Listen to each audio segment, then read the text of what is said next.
जिसकी बुनियाद बहुत पहले बनना शुरू हो गई थी और हमने अपने सेशंस में उसका जिक्र भी किया था।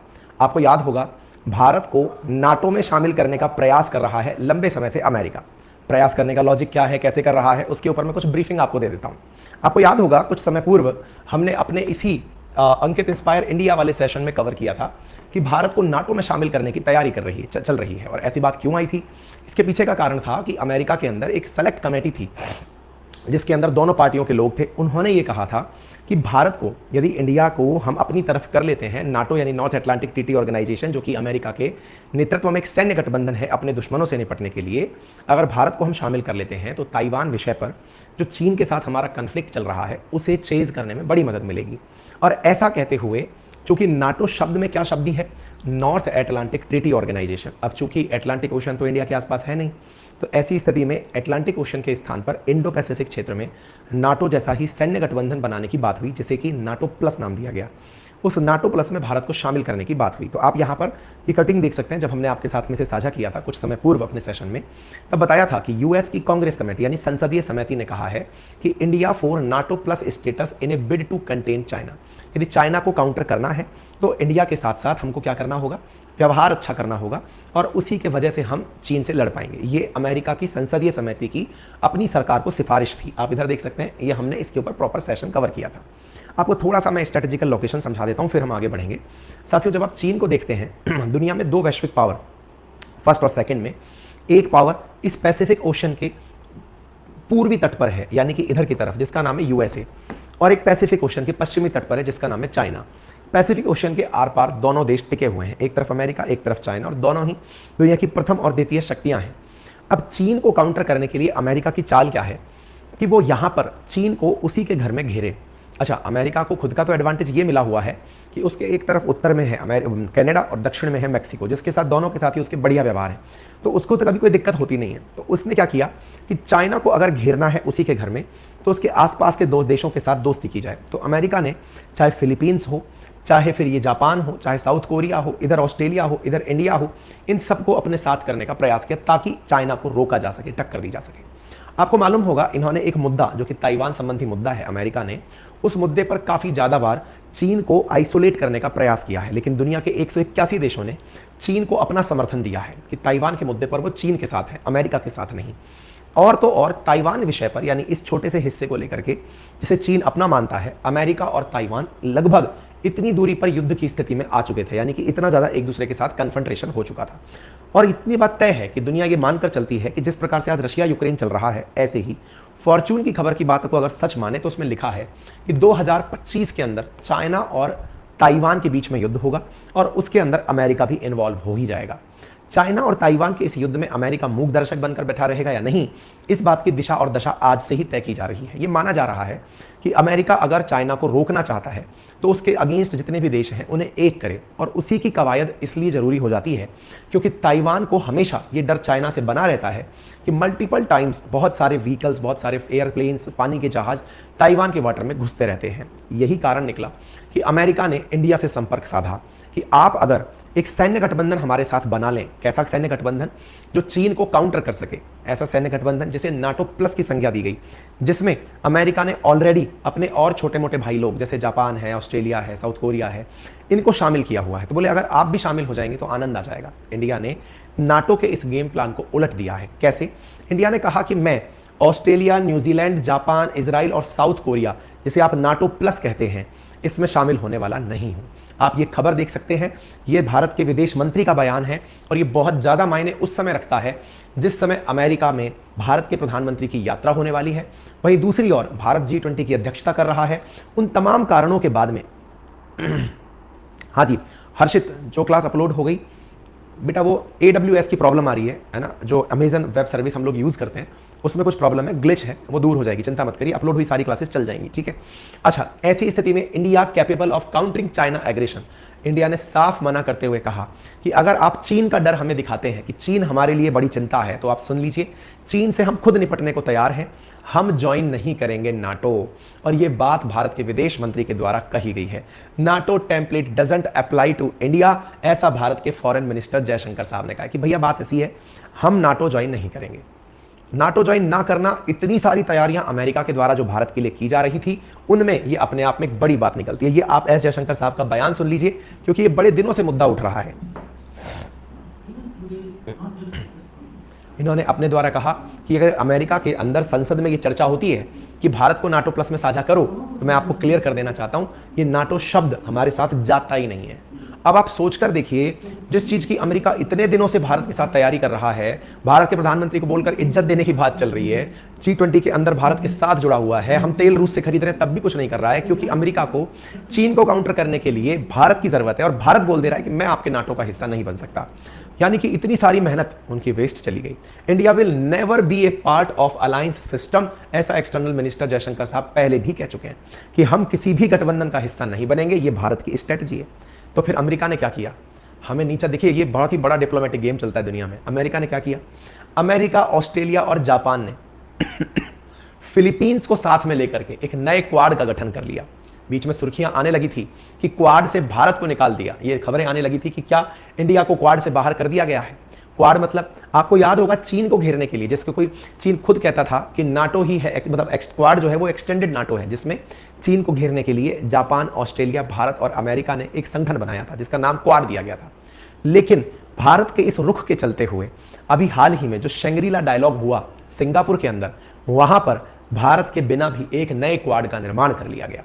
हालांकि भारत को क्वाड से निकाला नहीं गया, लेकिन एक नए क्वाड का निर्माण यह दर्शाता है कि भारत की जो मंशा है कि वो चीन के विरोध में अमेरिका की गोदी में जाकर नहीं बैठेगा, या चीन का डर दिखा करके भारत को अपनी तरफ नहीं किया जा सकता। ये जो हमने स्थिति क्लियर की है, इसका हमें क्या हर्जाना दिया गया, हमें दिया गया कि फिलीपींस की तरफ, ये जो क्वाड था, ये 4 देशों का क्वाड था, इंडिया, ऑस्ट्रेलिया, जापान और अमेरिका का, इसके स्थान पर अभी क्या हुआ है, अभी रिसेंटली फिलीपींस को साथ में लेकर के एक नए क्वाड का गठन किया गया है। आपको याद होना चाहिए, आपको याद होना चाहिए, कुछ दिनों पूर्व हमने एक सेशन किया था शंग्रीला डायलॉग पर, अगर ध्यान हो तो अंकित इंस्पायर इंडिया पर हमने किया था, जिसमें चीन का हमारे ऊपर यह दावा था क्या कि हमारा वो मुकाबला नहीं कर पाएगा। याद है, शंग्रीला डायलॉग हुआ था जिसमें मैंने आपको बताया था, उसी शंग्रीला डायलॉग के अंदर ये कंक्लूजन भी निकल कर आया, और वो क्या था कि जो क्वाड समिट है ना, वो चूंकि सही दिशा में नहीं जा रही, इसलिए फिलीपींस को अपने साथ जोड़ा जाए। ये रहा फिलीपींस, क्योंकि इंडिया तो आ नहीं रहा साथ में। तो अब क्या करें, इधर से चाइना को काउंटर करने के लिए जापान को पकड़ो, फिलीपींस को पकड़ो और ऑस्ट्रेलिया को पकड़ो, और अमेरिका ने इन चारों को पकड़ करके एक नया क्वाड बना दिया। भारत की गुटबंदी, क्योंकि भारत ने कहा कि मैं किसी भी गुट में नहीं हूं, ये भारत की अपनी पहचान को दर्शाता है। देखिए, अगर कभी द्वंद्व चल रहा हो और किसी भी गुट में आप शामिल हो जाएं, तो आप हमेशा के लिए अपनी स्वतंत्र पहचान खो देते हैं। आज भले ही कितने ही पावरफुल देश क्यों ना हो, जापान, जर्मनी, फ्रांस, लेकिन ये अपनी इंडिपेंडेंट पहचान कभी नहीं बना पाएंगे। क्यों नहीं बना पाएंगे? क्योंकि ये ऑलरेडी अमेरिका वाले खेमे में शामिल हैं। ये हमेशा अमेरिका के पिछलग्गू ही कहलाएंगे। वहीं बात की जाए भारत की, तो भारत डे वन से गुटनिरपेक्ष नीति का पालन करता रहा है, जिसका अर्थ है कि हम किसी भी गुट में नहीं बैठेंगे, और जब किसी भी गुट में नहीं बैठेंगे तो हमारी इंडिविजुअल पहचान रहेगी, और हमारी इंडिविजुअल पहचान ही हमें दुनिया में सबसे ऊपर ले जाने में मददगार साबित होगी। ऐसी स्थिति में इंडिया का मना करना और इंडिया को बदले में क्वाड के स्थान पर नया क्वाड दिखा देना कि तुम्हारे बिना भी हम क्वाड बना सकते हैं, इंडिया ने कहा मोस्ट वेलकम है। लेकिन यह भी तय मान लीजिएगा, दुनिया ने खूब इसके आनंद लिए कि इंडिया को क्वाड से बाहर कर दिया गया। जी नहीं, इंडिया को क्वाड से बाहर नहीं किया गया है, केवल फिलीपींस को क्वाड के अंदर लिया गया है। आप पूछेंगे फिर ऐसा क्यों? देखिए, फिलीपींस और चीन की बहुत ज़्यादा, मतलब एकदम 36 का आंकड़ा चलता है। कैसे? आप मैप देखिए, ये फिलीपींस है, ये चाइना है, यहाँ पर साउथ चाइना सी है। साउथ चाइना सी के अंदर जो 9 डैश लाइन करके चीन अपना क्षेत्र जिसे बताता है ना, असल में होता क्या है, उस क्षेत्र के अंदर जितने भी जो भी ट्रॉलर्स चल रहे हैं, पानी के जहाज चल रहे हैं, और अगर वो फिलीपींस के हैं तो उन पर चीन हमेशा कोई ना कोई दिक्कत खड़ी करता रहता है। आप इस खबर से देख सकते हैं, फिलीपींस अक्सर रिपोर्ट करता रहता है कि मेरा चाइनीज वेसल्स के साथ सामना हो गया है। अमेरिका ने कहा कि China intimidate Philippines vessels, dangerous manoeuvring China and Philippines. इन दोनों का साउथ चाइना सी के अंदर पारासल, स्पार्टले, स्कारबोरो जो आइलैंड जैसी जगह है, वहां पर द्वंद्व छिड़ा रहता है। फिलीपींस के साथ में चीन जितना बुरा बर्ताव करता है, उनके पानी के क्षेत्र में खुद के ले जाके खड़ा कर देता है, लेकिन उनके जहाज आते हैं तो उनको तेज रोशनी दिखाकर रास्ते से भगा देता है। इस तरह के काम चीन के द्वारा किए जाते रहते हैं फिलीपींस वालों को तंग करने के लिए, ठीक है। ऐसी स्थिति में फिलीपींस को साथ लेकर एक प्रकार से दुश्मनों को एक करने का काम अमेरिका ने किया है। मैं आपको बता दूं, क्वाड से भारत बाहर नहीं हुआ है।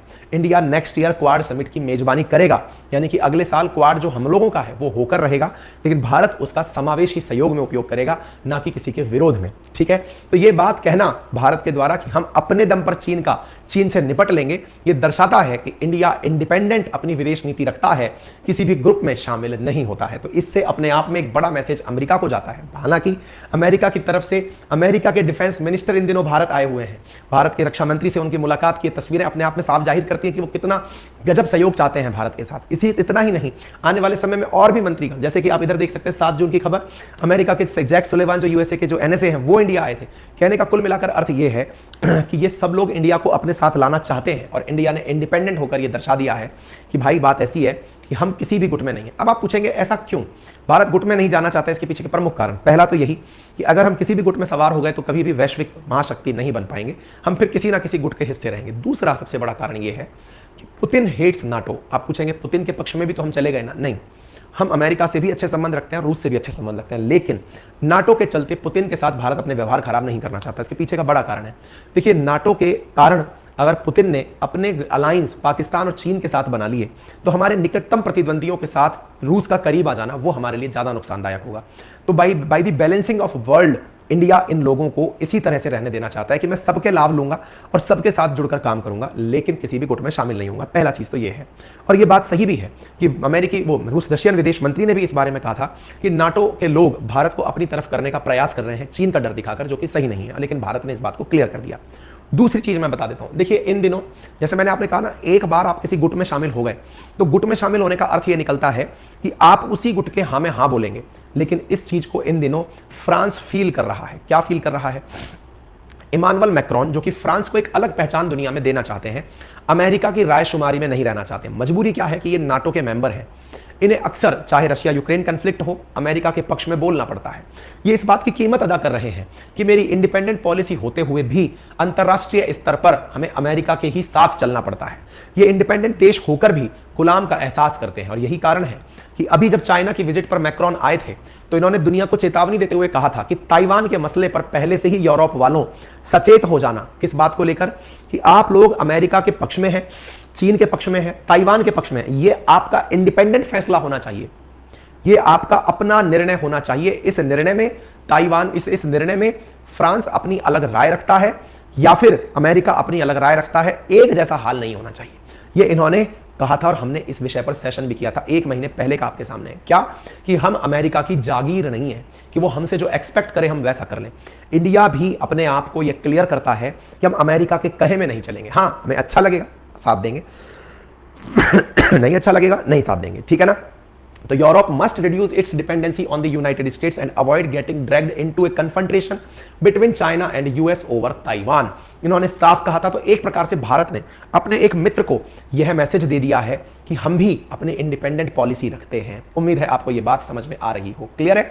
तो इस प्रकार से हम लोगों ने 2-3 बातें क्या क्लियर कर दी कि भारत ऐसा करके रूस को भी नाराज नहीं कर रहा है, फ्रांस को भी नाराज नहीं, हमें नाराजगी नहीं, हम लोगों को बता रहे हैं कि हम अपनी इंडिपेंडेंट पॉलिसी रखते हैं। तीसरी चीज, अभी रिसेंट डेज में क्या हो रहा है, जो नाटो प्लस बन रहा है, जिसके अंदर इजराइल है, साउथ कोरिया है, न्यूजीलैंड, ऑस्ट्रेलिया और जापान है, ये नाटो प्लस संगठन अपना मुख्यालय जापान के टोक्यो में बना रहे हैं।